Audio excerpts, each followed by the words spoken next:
Viewing figures, a phrase which when uttered can send shivers down the spine of any Doctor Who fan. Are they good? Are they bad? Are they in the middle? We don't always know. All we can do is look at the numbers. And thanks to Adam Martin, I have a list of every New Who episode, from most to least viewed. In today's video, we are going to be looking at the least viewed episodes of the revival, and if this video does well, I'll consider doing the most viewed episodes of the revival. It's important to note for this that these are the 7-day figures, as well as the fact that, of course, viewing figures are not necessarily determiners of quality or anything like that. It just means that these were the things that people watched the least. This also doesn't mean that Doctor Who's going to die anytime soon. As we all know, the future is looking bright with David Tennant, Ncuti Gatwa, all that lovely stuff. All this is going to be me reading some numbers for the fun of it. But before we get into that, if you could do me a favour and click that subscribe button, it'd be very much appreciated. We are trying to get to 20,000 subscribers, and once I get there, I will be so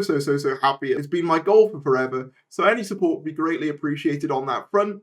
But with that said, let's get into the video. Coming in at 10th place, with 4.90 million viewers, we have Can You Hear Me from Series 12. So I think there's a few reasons why Can You Hear Me would be on the list. Number one, Series 12 in general experienced a significant drop from Series 11. This is for a few reasons. Number one, the novelty of Series 11, which largely carried its interest, was gone. There was no new era starting, there was no new Doctor, there was no new showrunner. It was more routine, if you like.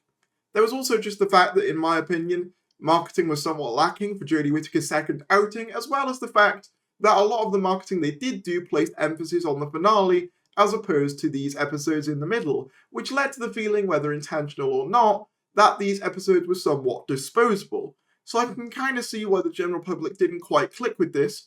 It also has the distinction of being the last Jodie Whittaker era episode to not feature a returning villain of any variety, which now that I think about it is kind of sad, but historically the returns of classic villains can be an incentive for higher viewing figures. So that could also contribute to a lower score when compared to some other Series 12 episodes. For example, Essential the Cybermen places just above it, at 4.99 million if you're curious.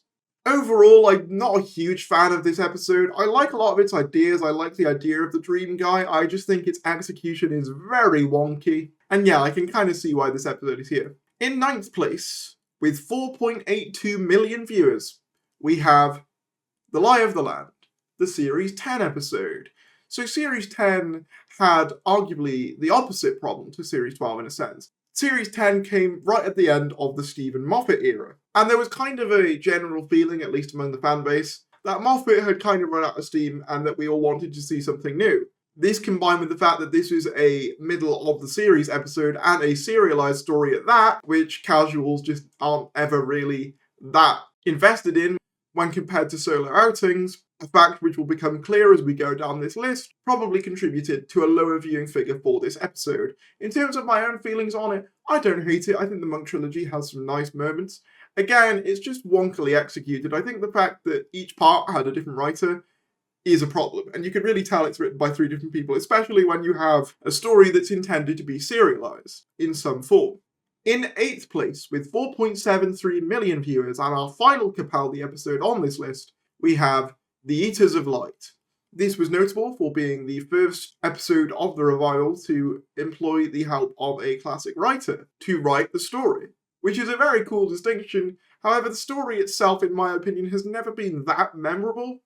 And I think this rating reflects that. It kind of came towards the end of Series 10, and kind of like Can You Hear Me, didn't really have any notable big baths or anything, so it didn't have that initial wow factor that a lot of the higher up Doctor Who episodes do. It is unfortunate, though, that this was the first use of a classic writer in the new series, and I hope that this doesn't discourage them from using more classic Who writers in the future. In 6th place, with 4.72 million viewers, just below The Eaters of Light, we have Survivors of the Flux, our first of Series 13. And as I said in one of my previous points, the general public aren't hugely into serialized stories that you have to follow week to week to week in order to be able to understand, at least when it comes to Doctor Who. Obviously, I'm not saying that general audiences can't enjoy those stories, but just going by the data, it seems that a lot of more general audiences prefer one-off stories.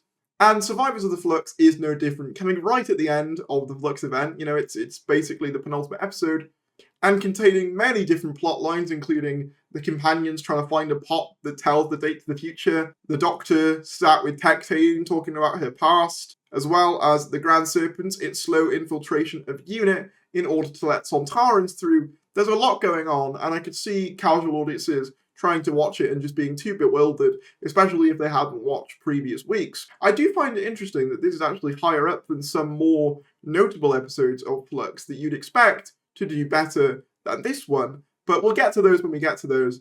But yeah, I've never been a huge Survivors of the Flux fan, to be honest. I think it, along with the Vanquishers, are probably the weakest two of Flux. So yeah. Coming in at 6th place, this one does surprise me a little bit. It's The Timeless Children. Now, I know what you're going to say. The Timeless Child is hugely controversial, and it is. However, when it happened, you cannot deny everyone was talking about it. My Twitter was blowing up with people saying how much they either hated it or loved it. It felt, at least to me, like a much bigger deal than it evidently was for the wider world. I guess that's because I'm heavily involved in Doctor Who fan circles, and it was a much bigger deal to us than, the general Joe blogs off the street in the UK. However, I do even remember some people saying they were going to boycott this episode knowing what the reveal would be because the reveal leaked on Reddit about a year earlier. So whether that contributed, I have no idea. However, even though it is contentious, it does surprise me because, as I said, it felt like everyone was talking about this twist when it happened. For better or for worse. In 5th place, another Flux episode, we have Once Upon a Time, the exact middle point of Flux. Again, that makes sense. It's not only a serialized story, but also the exact middle point of the run. So yeah, it kind of makes sense. It didn't really heavily market itself as having returning villains, even though the Weeping Angels do in fact feature. And it's in general a bit of a mind bender to understand, because you've got all of the characters basically going into each other's time streams and living out experiences that they had. It is a bit of a Moffat-y episode, with obviously Chibnall's writing style, which probably led to, once again, a lot of casuals just not really clicking with it, which does make sense. Surprisingly, though, it only came out as slightly lower as The Timeless Children, with 4.67 million compared to The Timeless Children's 4.69. But yeah, overall, I can completely understand why this episode got the viewers it got. At the end of the day, it is probably the most confusing Flux episode, and that's saying something. Although it does have its moments, I at very least liked seeing the Ruth Doctor very fleetingly, although even that is kind of something only your most die-hard fan is going to care about. In 4th place, another Flux episode. I think you're starting to see a pattern here. We have The Vanquishers, with 4.64 million viewers. So that's the finale of Flux, which is surprising because normally, or at least occasionally, series will have sort of jumps for finale episodes. Series 10 is a prime example. This did not happen in this case, and I think that's probably just because it's serialized. As the story goes on, you're going to get an initial interest, and as the story goes on, more and more people are going to drop off until you're basically left with the core people following the story, which was mostly comprised of the fans. This episode also follows Survivors of the Flux, which is also one of the other lowest viewed, and is quite messy as well as Survivors of the Flux. It's very much in a similar vein, so it's not surprising that perhaps people who didn't click with Survivors of the Flux didn't come back for The Vanquishers, leading to it having 4.64 million viewers. In 3rd place, and this one does surprise me a bit, with 4.55 million viewers, we have Village of the Angels, the 4th episode of Flux. And the reason this surprises me is because this actually did worse than both Survivors of the Flux and The Vanquishers, even though it marketed itself as a Weeping Angel episode, and Weeping Angel episodes historically do quite well. Potentially, some of the reasons for this could be something to do with the fact that, once again, it's in a very serialized story, as well as the fact that it suffers from middle of the series type syndrome, and maybe wasn't seen as important as the more story-focused episode. As whilst this does have connections to The Division and the Weeping Angels, it's largely not as consequential to the overall plot as something like The Vanquishers or Survivors of the Flux is. Still, though, I am surprised to see a Weeping Angel episode coming below the likes of The Vanquishers, for example. That does surprise me. The second least viewed episode of Doctor Who, coming in with 4.39 million viewers, is Eve of the Daleks, the first special, and the first special of the 2022 specials. And I can't lie, this does make sense. I've always kind of thought that the New Year's slot is not the best place to put Doctor Who personally. I feel that a lot of people are somewhat hungover and a bit depressed on New Year's Day, and a lot of people just aren't really in the mood to watch Doctor Who. Add on to that, Eve of the Daleks, whilst I think it's directed really well and has some decent moments, has always kind of felt like a budget episode with people just sort of going through a warehouse with Daleks in it. I think you could probably also attribute some Series 10 syndrome to this as well, as by the time that Flux had aired and this had come out, we knew that Russell T Davies was going to be making his return at the end of the year, which could have possibly led to less interest in some of the Jodie Whittaker episodes, as people decided that they were more interested in seeing the next thing.